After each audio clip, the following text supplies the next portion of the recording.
Hi friends, welcome back to Bommi's vlog. இந்த video வந்து Sunday எடுத்த வீடியோ தாங்க.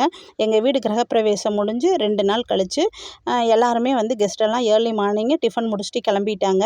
அதுக்கு பின்னாடி பார்த்தீங்கன்னா நல்ல தண்ணி வந்து நிறைய கீழே போயிட்டு இருந்துச்சுங்க. சரி வீடெல்லாம் டீப் க்ளீன் பண்ணலாம் அப்படின்னு சொல்லிட்டு மேலே லாப்டில் கிடந்த பாத்திரமெல்லாம் எடுத்து நல்ல தண்ணியில் விளக்கி வச்சுக்கலான்னு சொல்லி வெளியே எடுத்து வச்சுருந்தாங்க. வெளியே எடுத்து பார்க்கும்போது நிறைய பாத்திரம் இருக்கிற மாதிரி இருந்துச்சு. இது கண்டிப்பாக நம்ம க்ளீன் பண்ண முடியாது, க்ளீன் பண்ணால் டயர்ட் ஆயிடுவோம் அப்படின்னு சொல்லிட்டு பக்கத்தில் ஒரு அக்கா தெரிஞ்சவங்க இருந்தாங்க. அவங்கள கூப்பிட்டு எல்லாம் க்ளீன் பண்ணிக்கலாம், தண்ணி நிற்கிறக்குள்ளார க்ளீன் பண்ணிக்கலாம்னு சொல்லிட்டு நல்ல தண்ணியில் எல்லா பாத்திரம் எடுத்து விளக்கி கழுவி கமுத்திட்டோங்க. இது கிட்டத்தட்ட காலையில் 11 ஆரம்பித்தது, ஈவினிங் 5:30 6 ஆயிருச்சுங்க. அவ்வளோ பாத்திரம் இருந்துச்சு.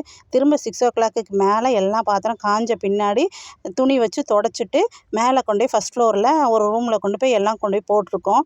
திரும்ப என்ன வேலைன்னு பார்த்தீங்கன்னா, சில்வர் பாத்திரம் தனியாக, குட்டி குட்டி பாத்திரங்கள் தனியாக, ஸ்கூல் கொண்டு போகிறது, நம்ம வீட்டுக்கு யூஸ் பண்ணுற பாத்திரங்கள் தனியாக எல்லாமே பிரித்து வைக்கணும்.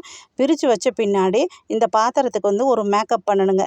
என்னன்னு பார்த்தீங்க அப்படின்னா, விபூதியை தொட்டு, நம்ம காட்டன் கிளாத் இருக்குது இல்லைங்களா, அதில் விபூதியை தொட்டு நம்ம ஒவ்வொரு பாத்திரத்துக்கும் பவுட்ரு போடுற மாதிரி எல்லா பாத்திரத்துக்கும் தேய்ச்சி வைக்கணும்.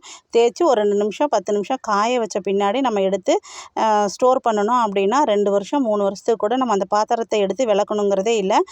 சூப்பராக இருக்கும், நல்லா மணமாக இருக்கும். நம்ம எப்படி விளக்கி வச்சுருக்கிறோமோ அதே மாதிரியே இருக்கும். அதனால் சரி அது இன்னொரு நாள் பண்ணிக்கலாம் அப்படின்னு சொல்லிட்டுங்க மேலே கொண்டு போய் ஃபஸ்ட் ஃப்ளோரில் வச்சாச்சு. வச்ச பின்னாடி கொஞ்சம் டயர்ட் ஆகிட்டோம் எல்லாம். எங்கள் வீட்டில் அவர் போய் பேக்கரியில் டீ, ஸ்நாக்ஸு, பலாப்பழம் எல்லாம் வாங்கி கொண்டாந்து கொடுத்தாங்க. சாப்பிட்டு கொஞ்சம் ரெஸ்ட் எடுக்கலாம்னு சொல்லிட்டு வச்சுருக்கோம். இந்த பாத்திரமெல்லாம் எல்லாம் எடுத்துக்கொண்டே அரேஞ்ச் பண்ணியிருக்கோம். நெக்ஸ்ட்டு பாத்திரம் வந்து எப்படி நாங்கள் வந்து பவுட்ரு பூசி பேக் பண்ணுறோங்கிறத நெக்ஸ்ட் வீடியோவில் பார்க்கலாம். தேங்க்யூ ஃபார் வாட்சிங் அவர் சேனல். பாய்.